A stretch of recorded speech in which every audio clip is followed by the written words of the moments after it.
In this episode of the IT Experts podcast, we conclude this series of 5 podcasts all around the 36 powerful ideas to scale your MSP with confidence.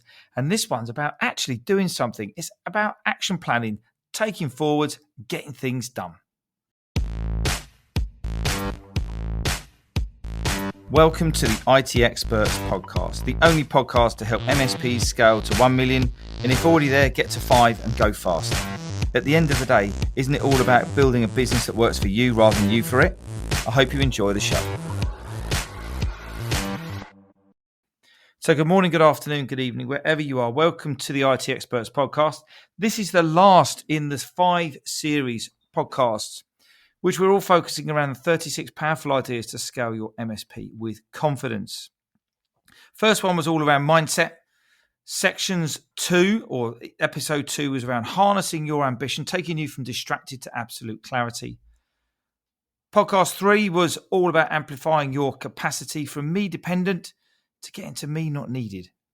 Last week was around maximizing your opportunities from being in a position where you've got no leads to where you've now got a leads flow. And today is number 5. It's the last one. It's all about action planning. Now, the 36 Powerful Ideas is an email series that we've got together here at the MSP Growth Hub. And if you want to understand how they work and how they connect together, really easy. All you need to do is click the link in the show notes or go to bit.ly/36 ideas for MSPs, no spaces, and you will sign yourself up to some amazing emails that will help you understand the fundamentals to business growth success.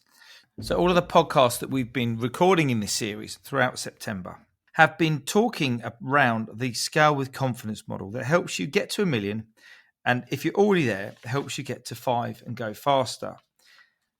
And in this episode, this is now about taking all the action, taking all the things that you've learned over the last 4 or 5 episodes and getting on with it, taking some action and really getting some results out of all of the great content that you've been doing. Now, this next idea we want to talk to you about is just around, an analogy we call the 3-legged stool.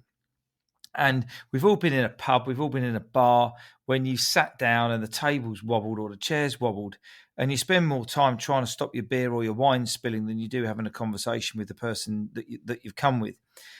So look, life is all about balance. There's a yin and a yang in everything. We must make sure we've got balance, and particularly running an MSP, it's really important that we've got work-life balance so that we're making sure that we're considering people that we're working really hard for. Go back to the beginning of the show. The episode is all about vision and where you want to take it forwards and what experiences you wanted to create for your family. And when we're talking about, the 3-legged stool, what we're really saying is that now it's time to put some action and some focus into making sure that your business is not an uneven, unlevel 3-legged stool and it's wobbling. And what I mean by that is when we take the 3 elements of the scale with confidence model, many people just say to us, I just need sales and marketing and I'll be all right. I'll be a tickety poo. So they'll go off and they'll go and do some marketing.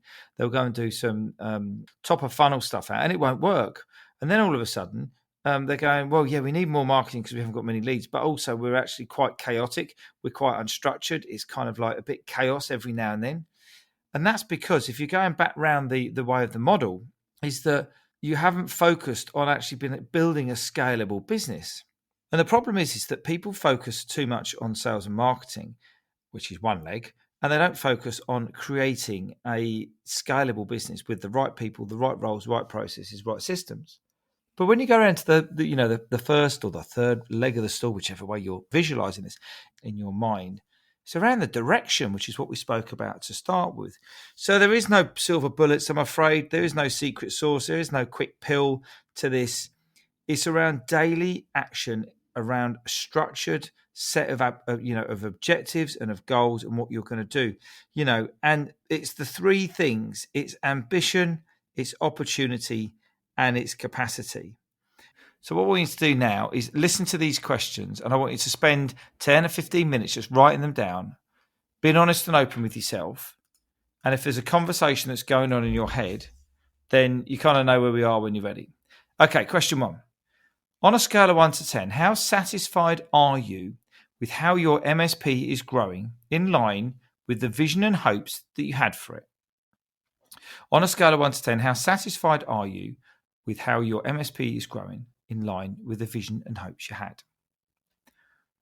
Number 2, if scoring less than 9 or 10, what specifically about the business is causing you to feel this way? And this could be one or two things, or maybe more. If scoring less than a 9 or a 10 on how satisfied, what specifically about the business is causing you to feel this way? Number 3, question 3 is, what is the consequence of not addressing what's just come up in number 2? So whatever's causing you the problem, what is the consequence? What's going to happen if you do not address the issues that came up in number 2? Question 4, if you could address what came up in question 2, what difference would it make to your business or your life? So whatever issue that you've got that's causing you to feel this way, to causing you to have a lower score in question 1, what is it? And if you could address it, what difference would it make in your business or your home life? What one thing could you do today or soon that would allow you to start to address this issue? What one thing could you do that would allow you to start to address this issue? And finally, once you have addressed it, question 6, once you have addressed it, what would success look like? What would success look like if you fully address the issue? That was question 6. Now, look, if you do that, number 1, you're absolutely amazing, and you need to give yourself a massive pat on the back, because many people can't even be bothered to delve into their businesses and start to look at some of the issues that they've got and put the mirror up, and have a look and see what's causing some of the issues. Is it me? Is it the team? Is it the way we've structured it? And some of the issues you might have come up with would be quite straightforward, and you already knew it. But what are you doing about it? That's the question. What are we doing about it? So look, make sure that you've got a balanced chair if you're sitting on it, the 3-legged stool. Make sure that you're getting that in place. So the next idea that I want to talk to you about is possibly the most important relationship ever. And what do you think that is? Do you reckon that's your partner or your wife or your husbands or your kids? But in our view, it's more critical than that. It's the one that everyone is responsible for having in your business and your home life. Extremely powerful. And the majority of business owners who go through this whole careers are unaware of it. It's called the cause and effect. So what I mean by this is the cause. The choices that you make, the causes, create the effects in your life, in your business and your home life. So whatever you do, the decisions you make, when you get up in the morning, you decide to go for a run, you decide not to go for a run, you go down the gym, or you might just go straight to work. You might wheel yourself from one room to the next if you're working from home or anything like that. But the decisions and the choices that you make will affect what result you get. So in reality, whether it's good, bad, or indifferent choices made in the past, if your business is struggling, there's a reason behind it.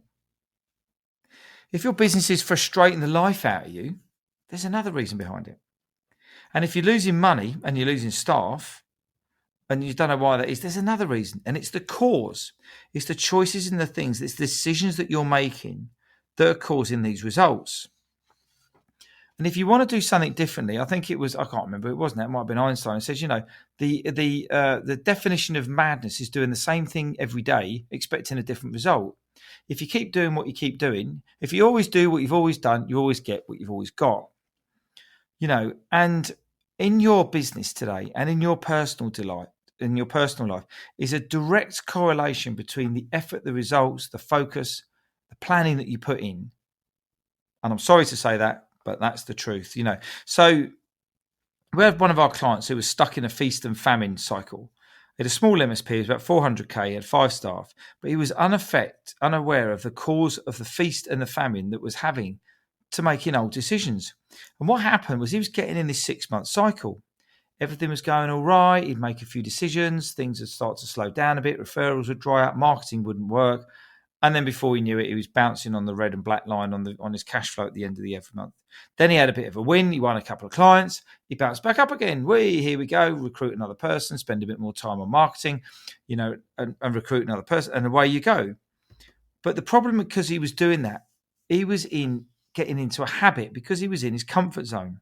And as a result, he kept bouncing in and out of this world for about 6 months, lurking from what was really hard, stressed, harassed words. But he was kept doing the same results. And then one day the penny dropped and he realised he needed to make some permanent changes and a permanent focus. And what he ended up doing is he ended up committing himself, getting some accountability and changing his thinking to start having 2 weekly catch-ups with someone to make sure that what he was talking about, he was on the right path, he was doing the right things, that then lifts him up out of this doldrums, lifts him up out of this routine that he was in. And it focused on the business and it focused driving the direction of the business and the way that he wanted moving forwards. We did a webinar this week. It was quite fun, actually. You have to look out for it with Super Ops, Stuart, myself, and a guy called Simon Dickinson, one of our clients. And I was grilling Stuart a little bit on, business growth and what's it all about and why do people struggle with it? And come on, what's it really all about? And ultimately, the thing that really stops people driving business growth forwards is headspace, because your head's in a mush. You're in the technical side of the business, or you've grown to a multi-7-figure business and people are in the way. People are not aligned. It feels chaotic. It feels messy. It just doesn't feel lined up. And as a result, people aren't really very happy about that. People aren't happy to get into work.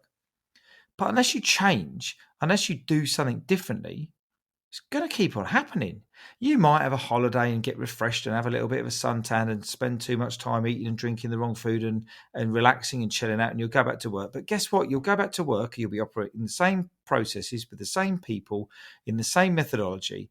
And before too long, you're going to be back down to earth. So sorry to say, but change is what is needed, to make those changes and to make those deliberate changes and to commit to that change as well it's hard, all right? It's very, very hard. So we need to think about how much we want this. Go back and listen to the episode we talked about the vision and the direction and the way that we're moving forwards with the business.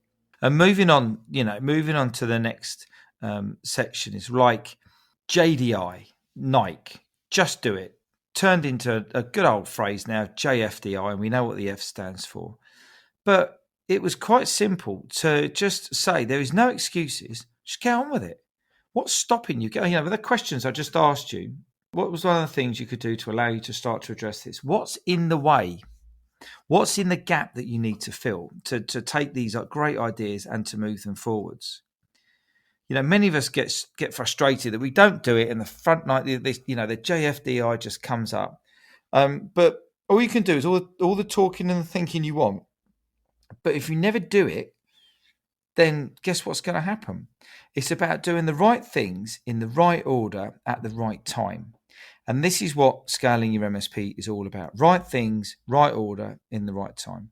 And if you think about the great things we always do at New Year, everyone's doing the old New Year diet, New Year fitness, all of this sort of stuff. And by the end of January, we've given it all up because we haven't got accountability. We haven't paid for someone to be accountable. We haven't paid for someone to give us a bit of a jab in the ribs.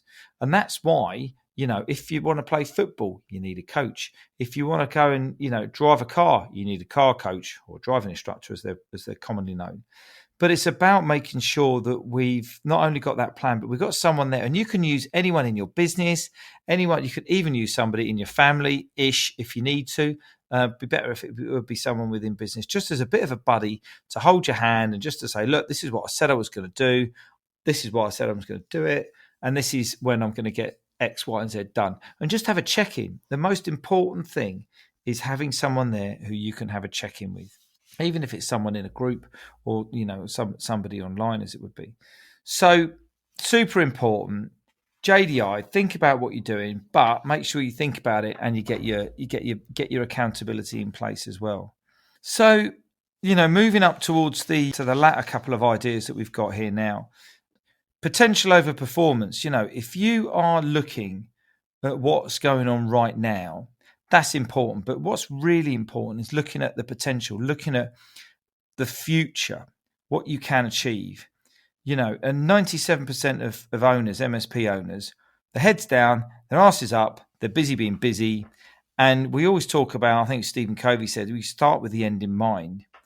And if you've established an IT and MSP business and you're listening to this, but it could be better, how much better could it be? Businesses grow to the size of the thinking of the owner. That was the first reiteration of the phrase that Stuart used to coined. But we've actually got it round and narrowed it down even more now to say your business is going to grow to the size of your thinking. Your business is going to grow to the size of your thinking. The achievement of real success comes from focusing on your potential of your business as well as your current performance and tapping into it. And until you're aware of it, until you're aware, more importantly, believe in the potential of what you could achieve, then you can decide to do something about it. You've got to have belief.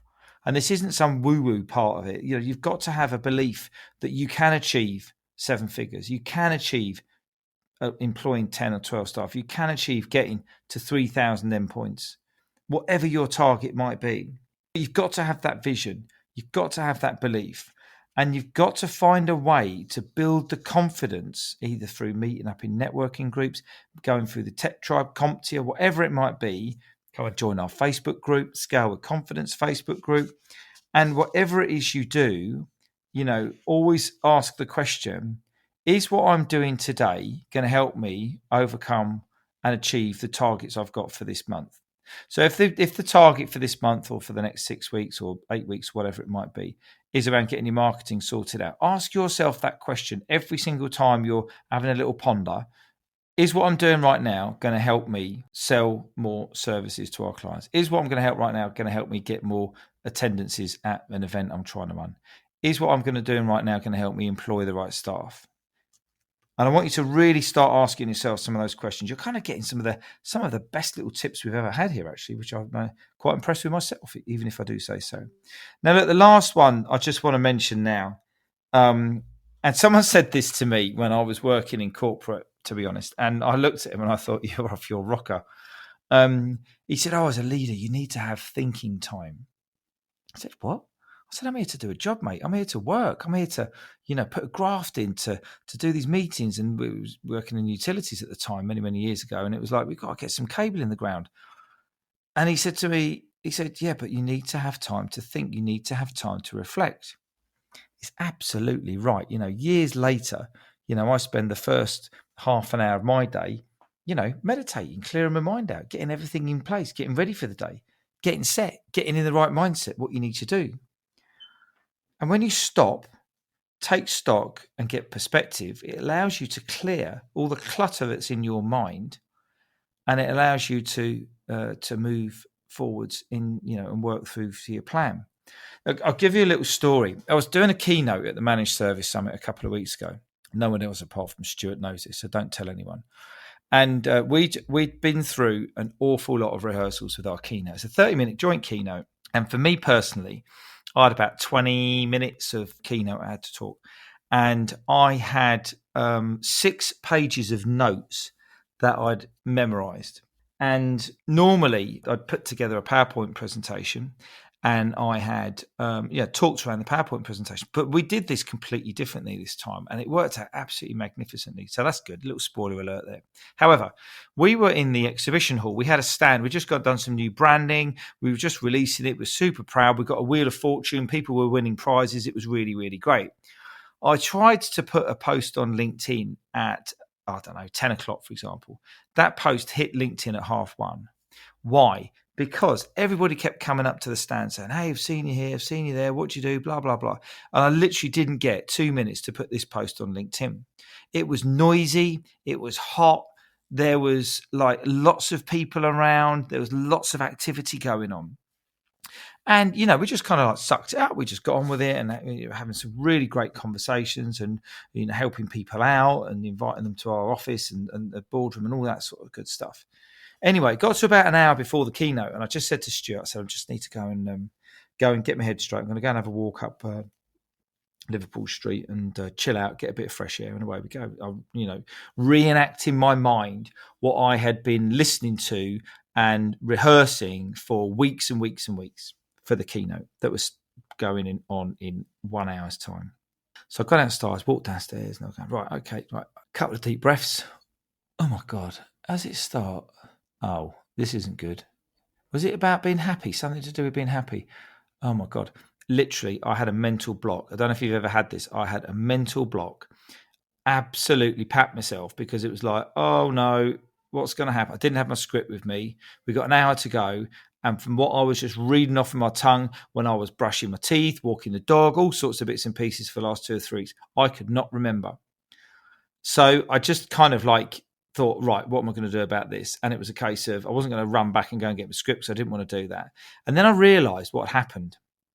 All the noise and the heat and everything that was going on in the exhibition hall had completely filled my head with just fuzz. So I just sat down. I sat down on these steps, I just did a bit of breathing, and I just relaxed. And lo and behold, about 10 minutes later, the whole thing came flooding back to me. And it was amazing. It really was. And I just reeled it off in my head. I was walking around, reciting, replaying what it was. We got on stage and we absolutely nailed it. And it was just absolutely fantastic. And everybody really enjoyed the talk. So that was just a really interesting example of clearing your head. When you're stuck in the tech, when you're stuck in your tickets, when you're stuck in your team, that is not the time when you can start thinking. So if you're sitting here right now going, yeah, it's all very well and good, Ian, but I'm really, really busy. It's because you need to make time to clear your head. You need to make time to sit down, sit on those steps, remember your speech, go back into yourself and remember what you're doing it for and why you're doing it and thinking about all those different things. So it's about discipline. It's about organising the time.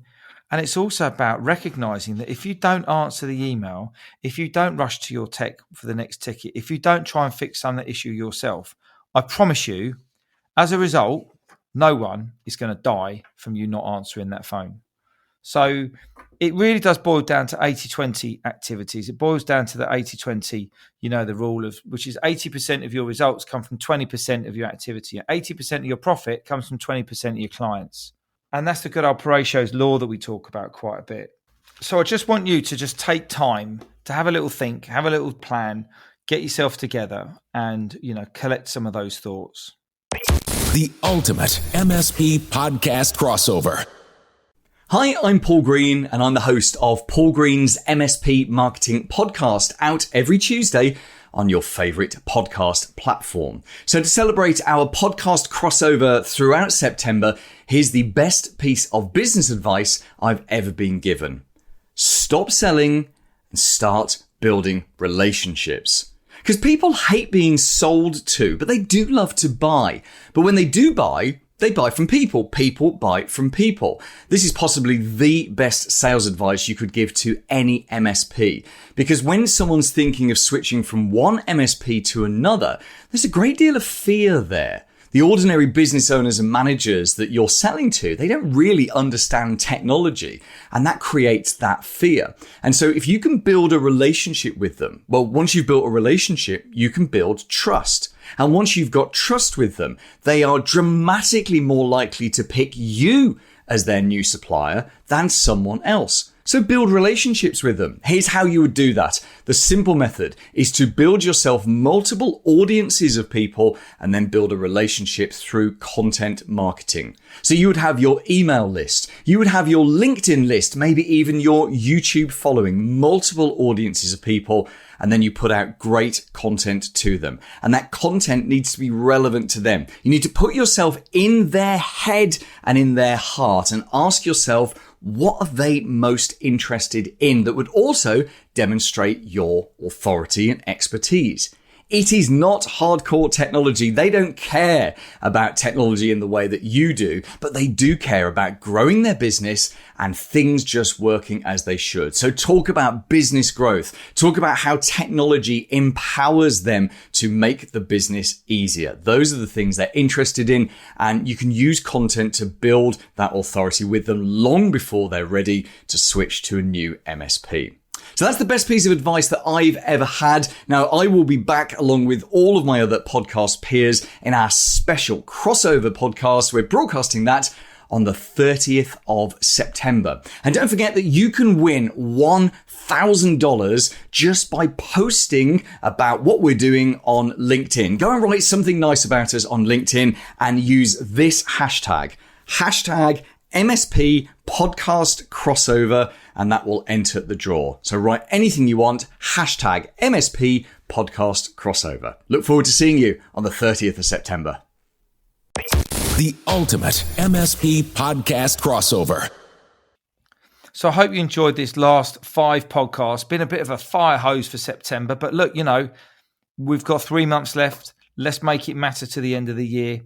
December only decides to be one of those months when people think that nothing else goes on because they all put the foot off the brake. But guess what? If you still got your foot on the brake right the way up to the Christmas break, then is what is going to happen is you are going to be the one who's going to be out there picking up all that business. So don't start to relax over Christmas right now. First one, mindset. Next 3 was around the model. Today was all about action planning. As I said, if you want to understand how these 36 ideas can really help you out, then all you need to do is click on the link in the show notes, go across to bit.ly/36 ideas for MSPs. And I will look forward to catching up with you on the next show. You go and have a great day, and I look forward to seeing you soon. All the best now. So I hope you enjoyed the show. If you did, I'd love it if you could leave a rating and review on your favourite podcast platform. If you want to learn more about how to take your MSP to $1 million, or if you're already there, go faster, then come and join Stuart Warwick and myself in the Scale with Confidence Facebook group. The link is in the show notes. You go and enjoy the rest of your day, and I look forward to connecting with you soon.